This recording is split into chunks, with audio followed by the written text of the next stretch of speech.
Assalamualaikum and what's up guys, hope you all are in good of your spirits. So guys, if you haven't subscribed my channel, do subscribe it and please share it with all your friends and fellows so that it might help them as well. So guys, starting with chapter 7, that is your cutaneous nerve, superficial veins and lymphatic drainage. ठीक है, इसमें आपको पता होना चाहिए सबसे पहले हम cutaneous nerves देखेंगे. ठीक है, तो cutaneous nerves बेसिकली हैं क्या? ये आपकी जो स्पाइनल नर्व्स होती है ना, उनकी कंटिन्यूएशंस होती हैं. ठीक है, आपने देखा था कि स्पाइनल नर्व्स यानी आपकी जितने भी स्पाइनल सेगमेंट्स है, जैसे C5 स्पाइनल सेगमेंट हो गया, ठीक है, C3 स्पाइनल सेगमेंट हो गया, लाइक C7 जो भी आपके स्पाइनल सेगमेंट्स है, वहाँ से जो नर्व्स निकल रही होती हैं they are called spinal nerves. ठीक है, उन स्पाइनल नर्व्स की कंटिन्यूएशंस होती हैं ये क्यूटेनियस नर्व्स. ठीक है, बेसिकली स्पाइनल नर्व्स की जो कंटिन्यूएशंस हैं उनको आप क्यूटेनियस नर्व्स कहते हैं. ठीक है, आप क्यूटेनियस नर्व्स बेसिकली ये सिंपैथेटिक फाइबर्स कैरी करते हैं अपने साथ. ठीक है, और सिंपैथेटिक फाइबर्स का क्या इफेक्ट होगा आपकी स्किन पे? ठीक है, either it would be sudomotor effect on the skin, यानी वो आपकी स्वेट की सिक्रीशन को इंक्रीज़ कर देंगी, या फिर दे वुड बी वेजोमोटर. ठीक है, टू द स्किन, यानी वो आपके जो स्किन में जितनी भी आर्टीरियोल्स हैं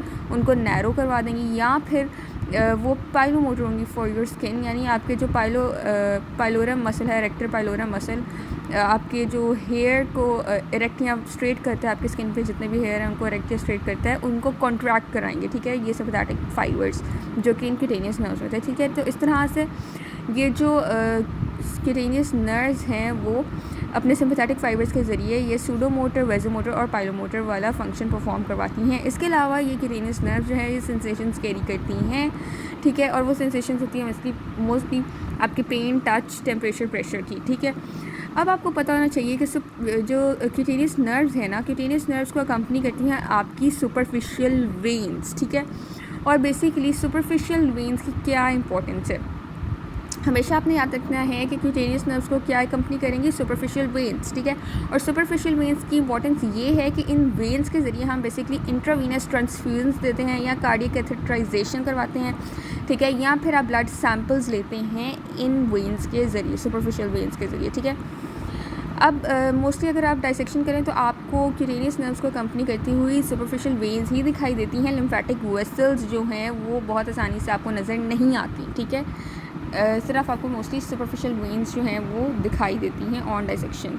lymphatic vessels are not easily visible. ठीक है, अब आपको पता होना चाहिए कि क्यूटेनियस नर्व्स, ठीक है, आपके पास total 15 sets of cutaneous nerves होती हैं. इनमें से एक सेट जो है वो सुप्राक्लेविकुलर नर्व्स का है, जो आप लोग देख चुके हैं पेक्टोरल रीजन में, मैंने आपको बहुत बताया था डिटेल में विद डायग्राम. ठीक है, इसी तरह आपको पता है कि ये जो सुप्राक्लेविकुलर नर्व्स हैं they are derived from your cervical plexus. इसके अलावा एक और सेट होता है नर्व्स का जिनको हम इंटरकोस्टल ब्रेकियल नर्व्स कहते हैं. ठीक है, ये बेसिकली आपकी सेकेंड इंटरकोस्टल नर्व से डिराइव होते हैं. ये भी हमने देखा था in your pectoral regions chapter. ठीक है, बहुत डिटेल में देखा था. इसके अलावा जो बाकी रिमेनिंग 13 सेट्स ऑफ नर्व्स होती हैं ना, वो आपकी ब्रेकियल प्लेक्सस से डिराइव होती हैं, और वो हमने सारी देख ली हैं ऑलरेडी. इन ब्रेकियल प्लेक्सस आप स्टडी करके आए हैं. ठीक है, और यही वो सारी नर्व्स जो है ना उनकी डिटेल लिखी हुई है कि वो किस किस एरिया को सप्लाई करती है. ठीक है, अब आप ये याद रख लीजिएगा कि जो भी क्यूटेनियस नर्व है, जो कि बाकी 13 सेट्स ऑफ जो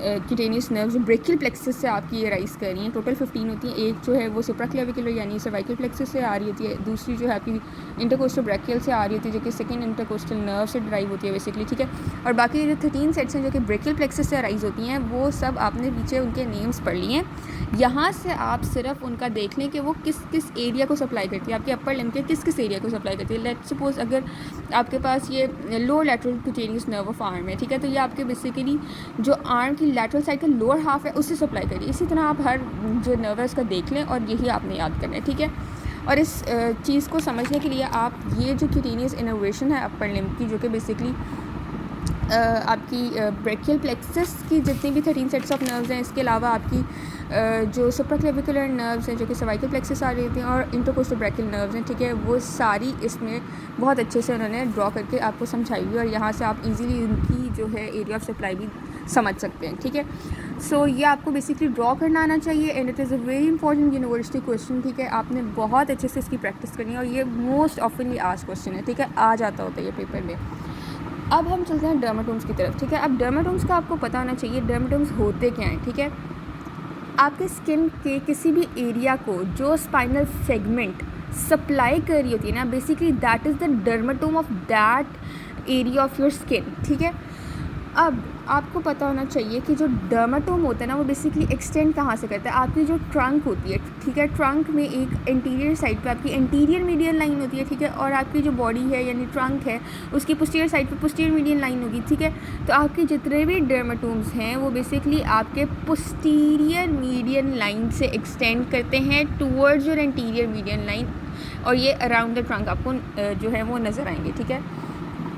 तो आपको बेसिकली डर्माटोम के ये कॉन्सेप्ट पता होना चाहिए कि डर्माटोम होता क्या है। Basically it is a spinal segment, ठीक है, जो कि आपके किसी स्पेसिफिक एरिया ऑफ स्किन को सप्लाई कर रहा है, ठीक है, वो उस स्पेसिफिक एरिया ऑफ स्किन का dermatome. Let's suppose this is your limb part, ठीक है, अपर लिम्ब पार्ट है, ठीक है, ये उसका जो है बिगर पिक्टोरियल व्यू है, ठीक है, बिगर पिक्टोरियल व्यू है अपर लिम्ब पार्ट का, ठीक है।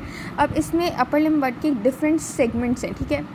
अब ये जो ज़रा मोस्ट इंटीरियरली ये जो टिप वाला सेगमेंट है इस अपर लिम्ब पार्ट का, ठीक है, उसको C7 जो है स्पाइनल सेगमेंट सप्लाई करिए, तो ठीक है, इसका डर्माटोम क्या है, C7 है इसका डर्माटोम, ठीक है। इस स्पेसिफिक पोर्शन का जो इंटीरियर मोस्ट जो टिप वाला पोर्शन है उसका डर्माटोम क्या होगा, C7, ठीक है। इसी तरह हम जिस स्पेसिफिक एरिया ऑफ स्किन को जो स्पाइनल सेगमेंट सप्लाई करेगी that is the dermatome of that area of skin, ठीक है। आपको आई होप समझ आ गया डर्माटोम का कॉन्सेप्ट, ठीक है।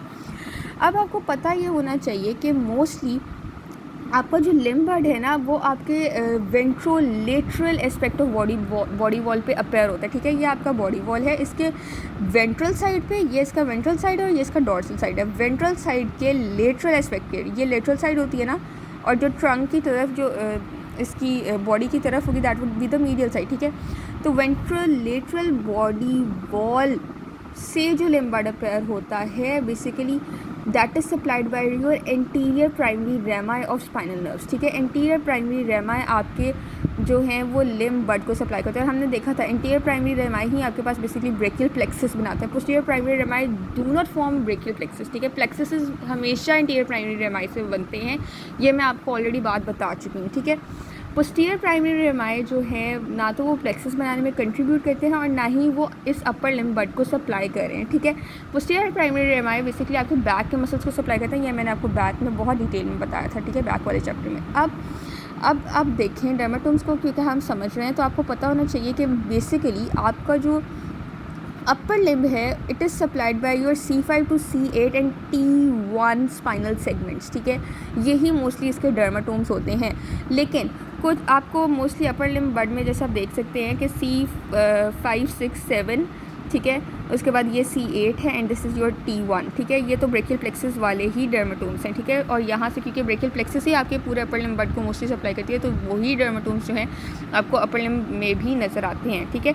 लेकिन आपको इसके अलावा C3, C4 और T2 और T3 भी नज़र आएंगे। ये देखें T2 और T3 और C3, ये C3 और ये C4 भी नज़र आएंगे, ठीक है। ये ओवरलैपिंग सेगमेंट्स जो हैं फ्रॉम अबव आप टू बिलो आप देख सकते हैं, ठीक है। अबव और बिलो में ये ओवरलैपिंग सेगमेंट्स होते हैं, लेकिन ये सिर्फ ऊपर ही सप्लाई करते हैं, नीचे और पूरे बाकी अपर लिम्ब को आपके ये ब्रेकियल प्लेक्सस ही सप्लाई करती है, ब्रेकियल प्लेक्सस की डर्माटोम्स ही सप्लाई करते हैं। तो आई होप आपको ये थोड़ा सा कॉन्सेप्ट जो है डर्माटोम्स का वो क्लियर हो गया है, ठीक है। अब हम देखते हैं कि आपकी जो अपर लिम्ब है ना, ठीक है, उसका एक होता है प्री एक्सियल बॉर्डर, ये आपका अपर लिम्ब है, ठीक है, जो आपकी थंब, ठीक है, और रेडियस बोन वाली साइड है। रेडियस बोन आपकी बेसिकली लैटरल साइड वाली बोन होती है और थंब भी आपकी लैटरल साइड पे होती है, ठीक है। तो आपकी थंब और जो रेडियस बोन वाली साइड होती है that is basically your preaxial border, ठीक है, ऑफ योर अपर लिम्ब, ठीक है। ये आप देख सकते हैं this is your preaxial border, ठीक है। और जो आपकी ये लिटिल फिंगर, ये अब हम डॉर्सल व्यू देखें, ये हम देखे थे एंटीरियर व्यू, ठीक है, तो इसमें ये थंब था। अब डॉर्सल व्यू है तो ये इसमें लिटिल फिंगर है। लिटिल फिंगर और जो आपकी अल्ना वाली साइड होती है, ठीक है, that is your post axial border. ये देखें पोस्ट एक्सियल बॉर्डर होता है, ठीक है। अब आपने ये याद रखना है कि जो भी आपका प्री एक्सियल बॉर्डर है, ये आप प्री एक्सियल बॉर्डर देखें इंटीरियर एस्पेक्ट पे, ठीक है। तो प्री एक्सियल बॉर्डर में हमेशा आपको जो सेगमेंट्स नज़र आते हैं, डर्माटोमल सेगमेंट्स नज़र आते हैं, वो होते हैं C3, ये देखें पर्पल में, C4, इसके अलावा आपको नज़र आएगा यहाँ पे C5 सेगमेंट, ठीक है, ये है C5, ये ग्रीन में, ठीक है, ये C6 है, ये C7 है, ठीक है। C7 नहीं इंक्लूडेड क्योंकि ये हमारे पास थंब वाली साइड के आगे आ जाता है, ठीक है। तो थंब में सिर्फ हमारे पास C6 है, सो हम कह सकते हैं C3, C4, C5 and C6, ये पर्पल, रेड, ग्रीन और येलो वाला जितना भी पोर्शन है, क्योंकि ये थंब और आपकी जो रेडियल साइड है या रेडियस बोन वाली साइड है या लैटरल साइड है उसको जो है वो सप्लाई करेंगे dermatomes. So basically they are making your preaxial border. ये वाले डर्माटोम्स आपके प्री एक्सियल बॉर्डर को सप्लाई कर रहे हैं, ठीक है। C3, C4, C5 and C6, ठीक है। बाकी आपका जो मिडल 3 डिजिट्स हैं, ये देखिए मिडल 3 डिजिट्स जो आपके ग्रीन में शो हो रहे हैं, ठीक है। Your index, middle and ring finger, ठीक है। Index, middle and ring finger they are supplied by the segment that is your C7, ठीक है। उसके बाद आपका जो पोस्ट एक्सियल बॉर्डर है, it is supplied by your post axial border, ठीक है। या आप डॉर्सल व्यू पे आप देख लें, पोस्ट एक्सियल बॉर्डर ने यहाँ पे दिखाया हुआ है, ठीक है। तो post axial border is supplied by your C8, ये देखें लिटिल फिंगर पे C8। उसके बाद ऊपर जाएँ पिंक में T1 and your T2 segment, ठीक है। So C8, T1 and T2 are supplying your post axial border, ठीक है। आई होप आपको ये कॉन्सेप्ट क्लियर हो रहा है, ठीक है। उसके बाद आपको पता होना चाहिए कि आपकी जो C7 होती है ना, C7 सेगमेंट, यहाँ पे आप देखें ये C7 सेगमेंट है, ठीक है। ये बेसिकली आपकी ये वेंट्रल एक्सियल लाइन के प्रॉक्सिमली बरेड है, ठीक है। इसके प्रॉक्सिमल आके नीचे ये वेंट्रल एक्सियल लाइन आपको थोड़ी इनकम्प्लीट नज़र आ रही है, ठीक है। तो वेंट्रल एक्सियल लाइन थोड़ी डीप जाके यहाँ पे C7 सेगमेंट जो है उस तक जाती है, ठीक है। तो आप कह सकते हैं कि ये वेंट्रल एक्सियल लाइन जो है उसके अलॉन्ग आपकी C7 जो है इट इज़ बरेड प्रॉक्सिमली, ठीक है। C7 is buried proximally along your ventral axial line, ठीक है। जो आपकी डॉर्सल एक्सियल लाइन है, ठीक है, ये डॉर्सल एक्सियल लाइन आपको नज़र आ रही है और आपने ये याद रखना है it is more proximal to your ventral axial line, ठीक है। वेंट्रल एक्सियल लाइन कितनी नीचे तक एक्सटेंड करिए, लेकिन डॉर्सल एक्सियल लाइन यहाँ तक ही सिर्फ एक्सटेंड करिए। तो आप कह सकते हैं कि ये ज़रा ऊपर होती है, यानी it is more proximal to this ventral axial line, क्योंकि वेंट्रल एक्सियल लाइन नीचे तक एक्सटेंड करिए और ये थोड़ी ऊपर ही फिनिश हो जाती है, ठीक है। अब आपको ये याद होना चाहिए और ये याद रखना है आपको कि कोई ओवरलैपिंग आपको नहीं नज़र आती अलॉन्ग दिस वेंट्रल एंड वो डॉर्सल एक्सियल लाइंस, ठीक है। अब हम देखते हैं ये क्लिनिकल है। आपको हमेशा याद रखना है, याद रखने वाली बात यह है कि आपकी जो स्पाइनल सेगमेंट्स हैं ना वो कभी भी आपके कॉरस्पॉन्डिंग वर्टेब्रा के ऑपोजिट लाई नहीं करते, ठीक है। लाइक अगर ये C1 to C8 spinal segment है तो ये कभी भी C1 से C8 स्पाइनल वर्टेब्रा के ऑपोजिट लाई नहीं करेंगे, ठीक है। हमेशा क्या होता है कि आपका जो वर्टेब्रल स्पाइन होता है ना वो हमेशा एक सेगमेंट लोअर होता है as compared to your spinal segment, ठीक है। ये आपने बात याद रखनी है, ठीक है। लाइक अगर स्पाइनल सेगमेंट आपका C1 से C8 है तो ये एक सेगमेंट लो होगा, ये C1 से C7 होगा, इसी तरह बाकी भी होते हैं, ठीक है। अब हम देखते हैं सुपरफिशियल वेन्स। तो सुपरफिशियल वेन्स के बारे में आपको पता होना चाहिए कि प्री एक्सियल साइड पे हमारे पास जो सुपरफिशियल वेन होती है ना, ये प्री एक्सियल साइड थंब वाली साइड पे that is your cephalic vein, ठीक है। और जो पोस्ट एक्सियल साइड पे ये वाली पोस्ट एक्सियल साइड यानी जो आपकी लिटिल फिंगर की साइड पे होगी that would be your pre axial when, sorry जो आपकी लिटिल फिंगर वाली साइड पे होगी that would be your post axial when और वो होगी आपकी बेसिलिक वेन, ठीक है। Cephalic vein would be your pre axial when और जो बेसिलिक वेन होगी that would be your post axial when, ठीक है। अब आपकी सुपरफिशियल वेन्स जो हैं they basically run away from your pressure points, ठीक है। ये आपने याद रखना है, ठीक है। इसीलिए ये सुपरफिशियल वेन्स आपको पाम में नज़र नहीं आती। सुपरफिशियल वेन्स आपको फोरआर्म में आपको, ठीक है, नज़र आएंगी, आपको हैंड में आर्म तक एक्सटेंड करती हुई नज़र आएंगी, लेकिन ये आपको कभी भी जो है वो प्रेशर पॉइंट्स पे पाम में नज़र नहीं आती, ठीक है। अब आपको ना ही ये पाम में नज़र आएगी, लेकिन ये आपको कहाँ कहाँ नज़र आएगी, आपके फोर आर्म के अल्नर बॉर्डर के लॉन्ग नज़र आएगी, ठीक है। इसी तरह ये आर्म की पोस्टीरियर साइड पे नज़र आएगी, आर्म है उसकी पोस्टीरियर साइड पे और फोर आर्म के अल्नर बॉर्डर के लॉन्ग नज़र आएगी, ठीक है। और आपको ये कहाँ नज़र आती है, जो आपका ट्रेपीजियस मसल का रीजन होता है वहाँ पे भी आपको नज़र आती है, ठीक है। अब हम देखते हैं कि जो आपकी प्री एक्सियल वेन होती है ना that is always longer than your post axial when, ठीक है। अब ये डायग्राम आप देखें, मैंने आपको बताया था pre axial is your cephalic vein, ठीक है, और post axial is your basilic when. Pre axial हमेशा लंबी होती है और बेसिलिक वेन हमेशा छोटी होती है, ठीक है। आपने देख लिया सिफेलिक वेन लंबी है और बेसिलिक वेन छोटी होती है, ठीक है। फिर आपको पता होना चाहिए कि प्री एक्सियल वेन और ये जो पोस्ट एक्सियल वेन यानी सिफेलिक और बेसिलिक दोनों veins they always drain into your axillary vein, ठीक है। ये देखें आप अल्टीमेटली देख रहे हैं ये आपकी सिफेलिक वेन है और ये बेसिलिक वेन है, both are ultimately draining into this axillary vein, ठीक है। ये एक्सिलरी वेन है उसमें अल्टीमेटली ड्रेन कर रही है, ठीक है। फिर है आपको पता होना चाहिए कि जो आपका प्री एक्सियल वेन है वो पोस्ट एक्सियल वेन के साथ यूनाइटेड होती है, एक कम्युनिकेशन होता है, आप कह सकते हैं एक कम्युनिकेशन है, it would be a more appropriate word कि प्री एक्सियल वेन और पोस्ट एक्सियल वेन यानी आपके सेफेलिक और बेसिलिक वेन के दरमियान एक कम्युनिकेशन है, जिससे आप क्या कहते हैं, that is your medial cubital when, median cubital when, ठीक है। और आपको ये भी पता होना चाहिए कि सुपरफिशियल वेन्स जो हैं इनको कंपनी क्या करती हैं, मैंने आपको ऑलरेडी बताया था, दैट इज़ कि सुपरफिशियल वेन्स को कंपनी करती है क्यूटेनियस नर्व्स और सुपरफिशियल लिम्फेटिक्स, ठीक है। कोई आर्टरी जो है आपकी सुपरफिशियल वेन को अकम्पनी नहीं करती, ठीक है। और सुपरफिशियल वेन्स, एक और बात आप बहुत इंपॉर्टेंट याद रख लें कि सुपरफिशियल लिम्फ नोड्स जो होते हैं ना वो हमेशा आपको वेन्स के अलॉन्ग नजर आएंगे, लेकिन जो डीप लिम्फ नोड्स हैं वो आपको आर्टरीज़ के अलॉन्ग नजर आएंगे। सुपरफिशियल लिम्फ नोड्स वेन्स के अलॉन्ग और डीप लिम्फ नोड्स आपको आर्टरीज़ के अलॉन्ग नजर आएंगी, ठीक है। अब हम ना इंडिविजुअल वेन को डिस्कस करते हैं, ठीक है। हर सुपरफिशियल वेन को इंडिविजुअली डिस्कस करते हैं, ठीक है।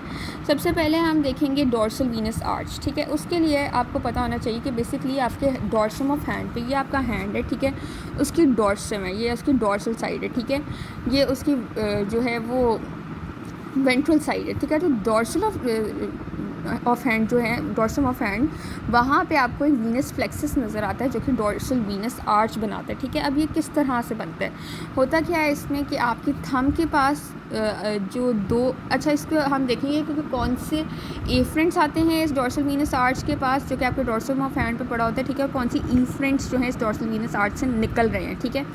तो जो एफ्रेंट्स हैं यानी जो वेन्स इस डॉर्सल वीनस आर्च में आके ड्रेन करी हैं, उनमें से आपकी दो डॉर्सल डिजिटल वेन्स जो आपकी थंब से आ रही हैं, आप देख सकते हैं एक और दो डॉर्सल डिजिटल वेन्स जो आपकी थंब से आ रही हैं वो इसमें ड्रेन करी हैं, ठीक है। इसके अलावा आपकी जो इंडेक्स फिंगर की रेडियल साइड है वहाँ से एक डॉर्सल डिजिटल वेन निकल रही है और वो जाके ड्रेन कर रही है इस डॉर्सल वीनस आर्च में, ठीक है। फिर आप आ जाए लिटिल फिंगर में, लिटिल फिंगर की जो मीडियल साइड है, ठीक है, लिटिल फिंगर की मीडियल साइड से एक डॉर्सल डिजिटल वेन निकल रही है और वो आपके ड्रेन कर रही है इस डॉर्सल वीनस आर्च में, ठीक है। अब ये तो मैंने आपको बताया दिया थंब का, आपकी जो रेडियल साइड है इंडेक्स फिंगर का, और जो मीडियल साइड या अल्नर साइड है आपकी लिटिल फिंगर का, वहाँ से जो डॉर्सल डिजिटल वेन्स निकल रही थी वो किस तरह से आके डॉर्सल वीनस आर्च में ड्रेन हो रही है, ठीक है। अब आप देख सकते हैं सेंटर में आपको 3 वेन्स नज़र आ रही हैं, these are your metacarpal veins, ठीक है। ये जो डॉर्सल मेटाकार्पल वेन्स हैं जो कि 3 हैं, ये बेसिकली क्लेफ्ट्स पे आके डिवाइड हो रही हैं और फर्दर जो है वो वेन्स बना रही हैं, ठीक है। तो ये बेसिकली जो 3 मेटाकार्पल वेन्स हैं ये भी इस डॉर्सल वीनस आर्च में कंट्रीब्यूट कर रही हैं। तो ये सारे थे एफ्रेंट्स जो कि आके ड्रेन कर रहे थे into this dorsal Venus arch. अब डॉर्सल वीनस आर्च से 2 एफ्रेंट्स निकल रहे हैं, ठीक है। एक ही आपको नज़र आ रहा है on the radial side, that is your cephalic when, और दूसरी आपको जो मीडियल साइड पे नज़र आ रही है अल्नर साइड पे, that is your basilic vein, ठीक है, जो इस डॉर्सल वीनस आर्च से निकल रही है। आई होप आपको डॉर्सल वीनस आर्च बहुत अच्छे से समझ आ गया। अब हम जो है ना देखेंगे पहले सेफेलिक वेन उसके बाद बेसिलिक वेन। तो सेफेलिक वेन क्या है, अभी मैंने आपको बताया कि ये डॉर्सल वीनस आर्च से निकल रही है और उसकी लैटरल एंड से निकल रही है, ठीक है। यहाँ हमने देखा था कि डॉर्सल वीनस आर्च है, उसकी लैटरल एंड से ये सेफेलिक वेन निकल रही है, ठीक है। तो हमारे पास बेसिकली ये प्री एक्सियल वेन है अपर लिम्ब की, ये भी आपको पता है, ठीक है। अब जिस तरह आपकी लोअर लिम्ब में ग्रेट सेफनस वेन होती है ना, उसकी कॉरिस्पॉन्डिंग हमारे पास अपर लिम्ब में ये सेफेलिक वेन होती है, ठीक है। अब ये जब आप इसका कोर्स हम देखते हैं, ठीक है, तो कोर्स कुछ इस तरह से है कि ये आप देख सकते हैं कि आपकी जो एनाटॉमिकल स्नफ बॉक्स है ना उसके ऊपर से ये रन कर रही है, ठीक है। फिर उसके बाद क्या करती है, it winds around your forearm, ठीक है, winds around the lateral border of the distal part of forearm, ठीक है। उसके बाद फिर ये एल्बो तक ये कंटिन्यू करेगी, ठीक है। यहाँ पे देखें ये एनाटॉमिकल स्नफ बॉक्स से ये ऊपर गई, ठीक है, लैटरल बॉर्डर ऑफ फोरआर्म के अलॉन्ग इसने वाइंड किया, उसके बाद ये यहाँ पे आ गई, ठीक है, यानी ये किस साइड पे आ गई, वेंट्रल साइड पे। वेंट्रल साइड पे अब ये कंटिन्यू करेगी टिल योर एल्बो जॉइंट, ठीक है। एल्बो तक जब इसने कंटिन्यू किया आपकी सेफेलिक वेन ने, ठीक है, तो बेसिकली इस वक्त ये आपके जो बाइसेप्स ब्रेकिया है ना उसके लैटरल बॉर्डर के लॉन्ग कंटिन्यू करती है टूवर्ड्स योर एल्बो जॉइंट, ठीक है।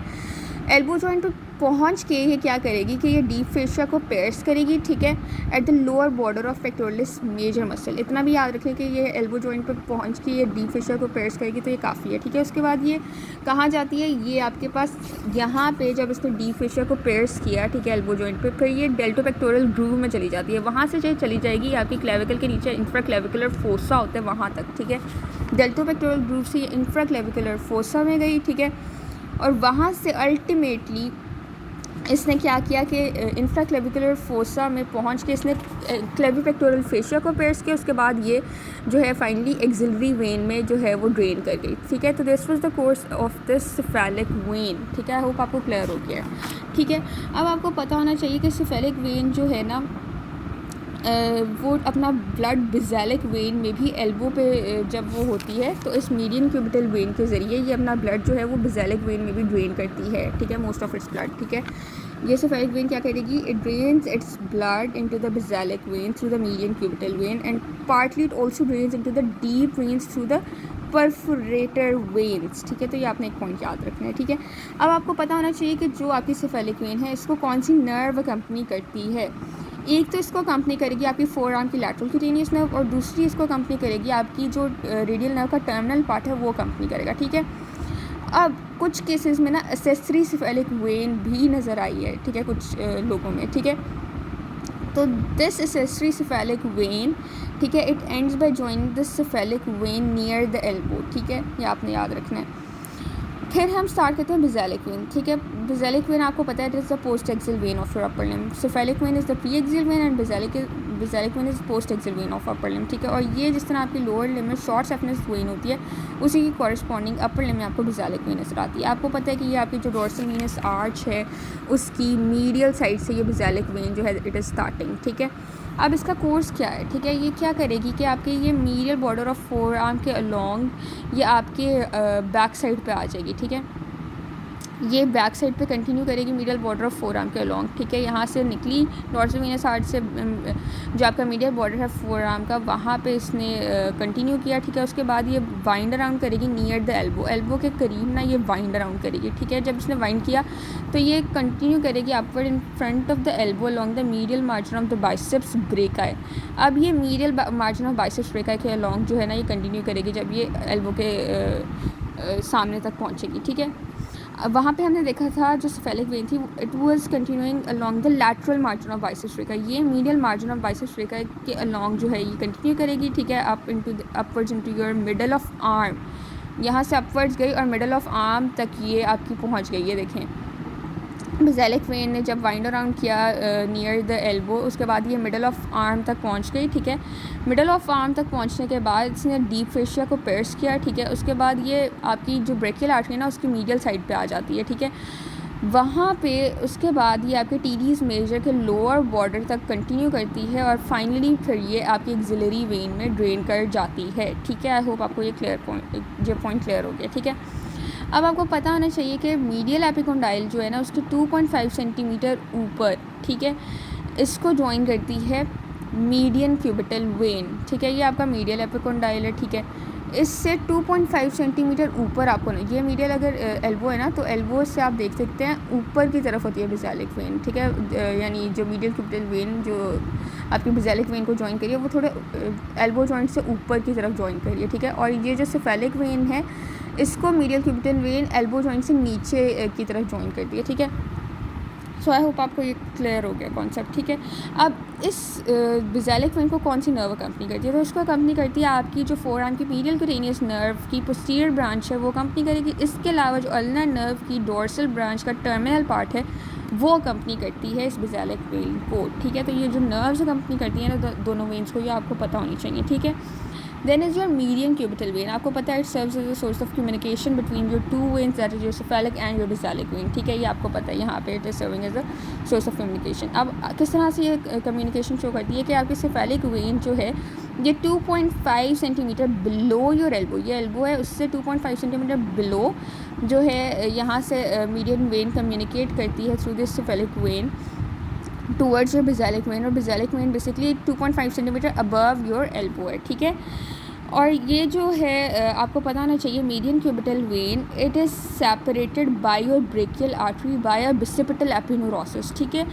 बेसिकली बिसिपिटल एपिन्यूरोसिस जो है इस मीडियन क्यूबिटल वेन के नीचे ना होती है बिसिपिटल एपिन्यूरोसिस। बेसिकली वो बिसिपिटल एपिन्यूरोसिस क्या करती है, वो हेल्प करती है कि ब्रेकियल आर्टरी जो है वो प्रोटेक्टेड रहे, ठीक है, फ्रॉम एनी इंजेक्शंस। वो गलती से इंजेक्शन अगर हम दे रहे हैं, इंजेक्ट कर रहे हैं मीडियन क्यूबिटल वेन में, तो वो गलती से ब्रेकियल आर्टरी में ना चली जाए, क्योंकि बिल्कुल नीचे मीडियन क्यूबिटल वेन के हमारे पास ब्रेकियल आर्टरी होती है, और ब्रेकियल आर्टरी के ऊपर आप कह सकते हैं, और मीडियन क्यूबिटल वेन के नीचे यानी इन दोनों के दरमियान ब्रेकियल आर्टरी और मीडियन क्यूबिटल वेन के दरमियान होती है बिसिपिटल एपिन्यूरोसिस, जो प्रोटेक्ट करती है ब्रेकियल आर्टरी को ड्यूरिंग एनी इंट्रावीनस इंजेक्शंस, ठीक है, into this median cubital when, ठीक है।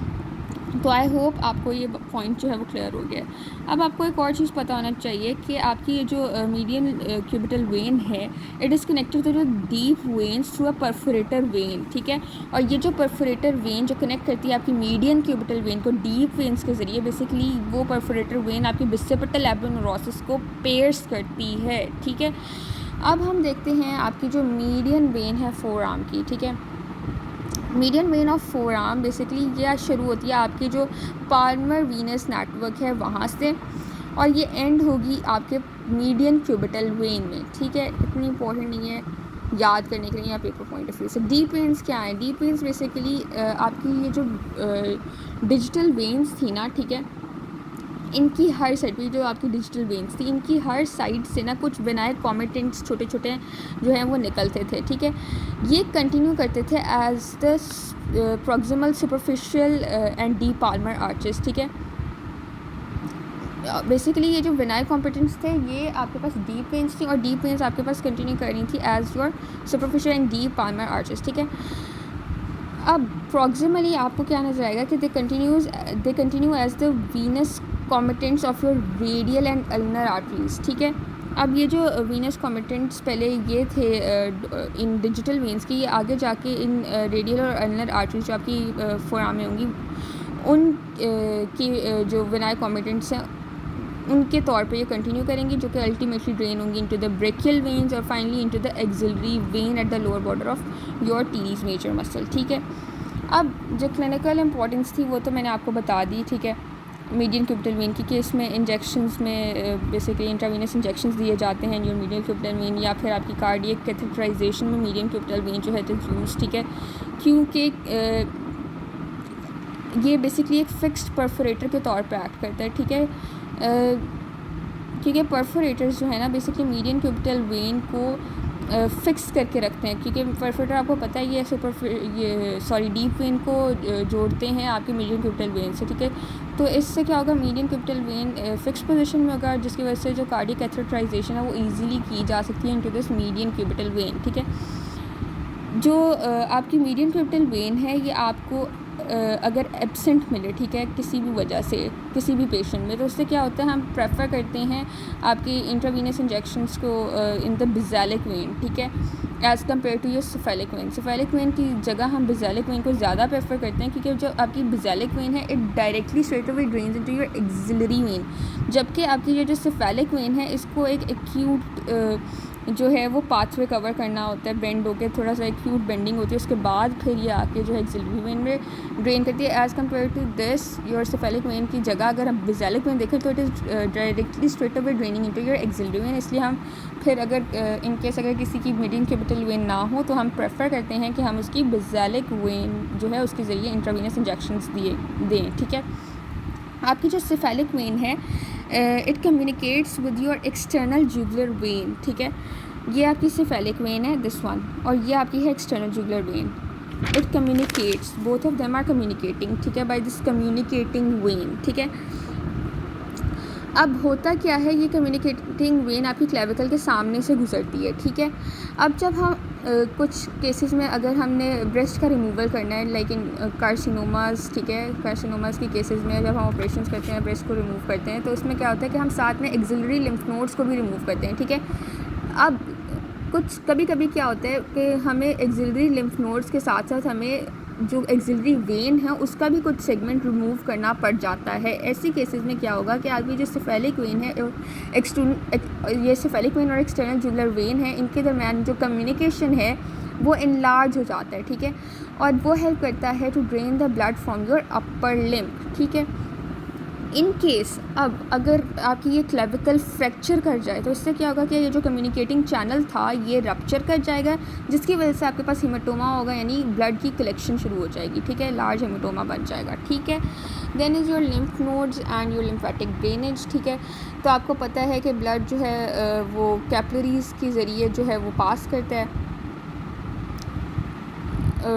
ब्लड आपकी कैपिलरीज़ में जब आता है, ठीक है, तो उसका कुछ पार्ट जो है it is pass towards your tissues as tissue fluid, ठीक है। और फाइनली वहाँ से most of this tissue fluid the reenters into capillaries at the venous ends, ठीक है। Some of it is return to the circulation through a separate set of lymphatic vessels, ठीक है। So basically अब हम lymph nodes and lymphatic drainage देख रहे हैं आपके अपर लिम्फ में। तो इसमें मोस्टली आपके जो अपर लिम्फ के लिम्फ नोड्स होते हैं वो एक्सिलरी लिम्फ नोड्स होते हैं, ठीक है, just like your lymph nodes of pectoral region, ठीक है। वो एंटीरियर पोस्टीरियर लैटरल सेंट्रल और एपिकल ग्रुप्स होते हैं, ठीक है। इसके अलावा इंफ्राक्लेविकुलर नोड्स होते हैं जो कि आपके क्लेविपेक्टोरल फेशिया में प्रेजेंट होते हैं, ठीक है, अलॉन्ग योर सेफेलिक वेन, ठीक है। ये आपके अपर पार्ट ऑफ ब्रेस्ट को और थंब को अलॉन्ग विद इट्स वेब जो है वो ड्रेन करते हैं। इसी तरह डेल्टोपेक्टोरल नोड होता है जो कि आपके डेल्टोपेक्टोरल ग्रूव में प्रेजेंट होता है और ये भी आपको सेफेलिक वेन के अलॉन्ग नज़र आएगा, ठीक है। और ये बेसिकली एक डिस्प्लेस्ड नोड होता है ऑफ इंफ्राक्लेविकुलर सेट और ये ड्रेन करता है सिमिलर स्ट्रक्चर्स को जिस तरह के इंफ्राक्लेविकुलर नोड ड्रेन करते हैं, उन्हीं स्ट्रक्चर्स को ये भी जो है वो ड्रेन करता है, ठीक है। सुपरफिशियल क्यूबिटल या सुपरट्रॉक्युलर नोड्स होते हैं जो कि मीडियल एपिकोंडाइल के ऊपर आपको नजर आएंगे, ठीक है। अलॉन्ग द बेसालिक वेन आपको नजर आते हैं। ये आपके ulnar side of hand and forearm को ड्रेन करते हैं। इसी तरह कुछ और डीप लिम्फ नोड्स होते हैं जो कि आपके medial side of brachial artery के अलॉन्ग होंगे या फिर आपकी जो ब्रेकियल आर्टरी की बाइफर्केशन है वहाँ पे होंगे, ठीक है। इनको हम डीप क्यूबिटल लिम्फ नोड्स भी कहते हैं। इसके अलावा कुछ आपको ऐसे लिम्फ नोड्स भी डीप नज़र आएंगे जो कि आर्टरीज ऑफ फोरआर्म के लॉन्ग होंगे, ठीक है। ये डीप लिम्फ नोड्स हो गए। अब हम लिम्फेटिक्स की बात करें तो कुछ सुपरफिशियल लिम्फेटिक्स होते हैं, कुछ डीप लिम्फेटिक्स होते हैं। जो सुपरफिशियल लिम्फेटिक्स जो हैं ये आपको ज़्यादा नज़र आएंगे एज़ कम्पेयर टू ये डीप लिम्फेटिक्स। ये आपकी लिम्फ को कलेक्ट करते हैं from the skin and subcutaneous tissue, ठीक है। लेकिन जो आपके स्किन और सबक्यूटेनियस टिश्यू से ये लिम्फ को कलेक्ट करके ultimately they would drain them into your axillary lymph nodes, ठीक है। लेकिन कुछ एक्सेप्शन है इस सुपरफिशियल लिम्फेटिक्स से। आपकी जो मीडियल साइड होती है ना वहाँ मीडियल साइड ऑफ फोरआर्म, ठीक है, वहाँ पे कुछ वेसल जो हैं वो ड्रेन करती हैं टू सुपरफिशियल क्यूबिटल नोड्स। इसके अलावा जो लैटरल साइड ऑफ फोरआर्म है वहाँ की कुछ वेसल ड्रेन करती हैं टू योर डेल्टोपेक्टोरल या इंफ्राक्लेविकुलर नोड्स, ठीक है। फिर आपके पास एक अगर आप देखेंगे आर्म है, ठीक है, उसके जो आपकी back of your forearm and arm है उसकी मिडल के अलॉन्ग एक वर्टिकल एरिया है, इसे हम लिम्फ शेड कहते हैं। इसका आपको पता होना चाहिए, ठीक है। फिर डीप लिम्फेटिक्स आपको पता है कि ये सुपरफिशियल लिम्फेटिक्स के मुकाबले में थोड़े कम आपको नज़र आएंगे, ठीक है। और ये आपको डीप फेशिया के डीपली नज़र आएंगे, ठीक है। ये आपको ब्लड वेसल्स ऑफ लिम्फ के अलॉन्ग नज़र आएंगे और ultimately they and up in your axillary lymph nodes, ठीक है। मोस्टली सुपरफिशियल लिम्फेटिक्स भी एक्सिलरी लिम्फ नोड्स में ही एंड अप करती हैं, लेकिन इनकी दो एक्सेप्शंस हमने देखी थी कि जो आपकी मीडियल साइड ऑफ फोरआर्म है और जो आपकी लैटरल साइड ऑफ फोरआर्म है वो ड्रेन करती हैं टू डिफरेंट नोड्स, ठीक है। सो आई थिंक आपको ये क्लियर हो गया। उसके बाद क्लिनिकल देख लेते हैं कि अगर हमारे पास लिम्फ वेसल्स की इन्फ्लेमेशन होगी तो लिम्फेजाइटिस होगा, ठीक है। एक्यूट लिम्फेजाइटिस के केस में क्या होता है कि आपकी जो वेसल्स हैं दे बिकम रेड, टेंडर और स्ट्रीक्स की फॉर्म में होगी। लेकिन अगर आपकी लिम्फ नोड्स इन्फ्लेम करेंगे, लिम्फ नोड्स की इन्फ्लेमेशन की वजह से हमारे पास लिम्फडीमा हो जाता है, ठीक है। ये क्रोनिक भी हो सकता है, एक्यूट भी हो सकता है, ठीक है। नोड्स जब एनलार्ज करेंगे तो ये ज़्यादा पेल्पेबल और पेनफुल हो जाते हैं, ठीक है। इसके बाद वो कहता है कि अगर हमारी लिम्फ वेसल्स ऑब्स्ट्रक्ट कर जाएँ, ठीक है, और हमारे पास एक्यूमुलेशन हो जाए टिश्यू फ्लूइड्स की in the areas of drainage, तो वहाँ पे हमारे पास लिम्फोडीमा वाली कंडीशन जो है वो होती है। सो हमने 3 टर्म्स देखी। एक था लिम्फेंजाइटिस जो कि लिम्फ वेसल्स की इन्फ्लेमेशन से, फिर लिम्फेंडाइटिस जो कि किस वजह से था, लिम्फ नोड्स की इन्फ्लेमेशन से, और लिम्फोडीमा अगर लिम्फ वेसल्स ऑब्स्ट्रक्ट कर जाएँ तो फिर हमारे जो एरियाज ऑफ ड्रेनेज में अगर एक्यूमुलेशन हो जाए तो उसकी वजह से क्या होगा, लिम्फोडीमा होगा, ठीक है। ये मोस्टली आपको कार्सिनोमास में नजर आएगा because of the surgical removal of your lymph nodes, ठीक है। अब हमारे पास मोस्टली अपर आर्म के मीडियल साइड के लॉन्ग पेन होती है। क्यों होती है कि अगर हमारे पास इंटरकोस्टल ब्रेकियल नर्व जो कि upper side of your upper arm, basically जो medial side of your upper arm को सप्लाई करती है, ठीक है। अगर वहाँ पे हम प्रेशर एक्सर्ट करें, उससे क्या होगा कि आपके एक्सिलरी लिम्फ नोड्स जो हैं वो इनलार्ज हो जाएंगे, और एक्सिलरी लिम्फ नोड्स का भी जो सेंट्रल ग्रुप है वो इनलार्ज हो जाता है, जिसकी वजह से पेन होती है along the medial side of your upper arm. I hope आपको समझ आ गई है। Thanks for watching.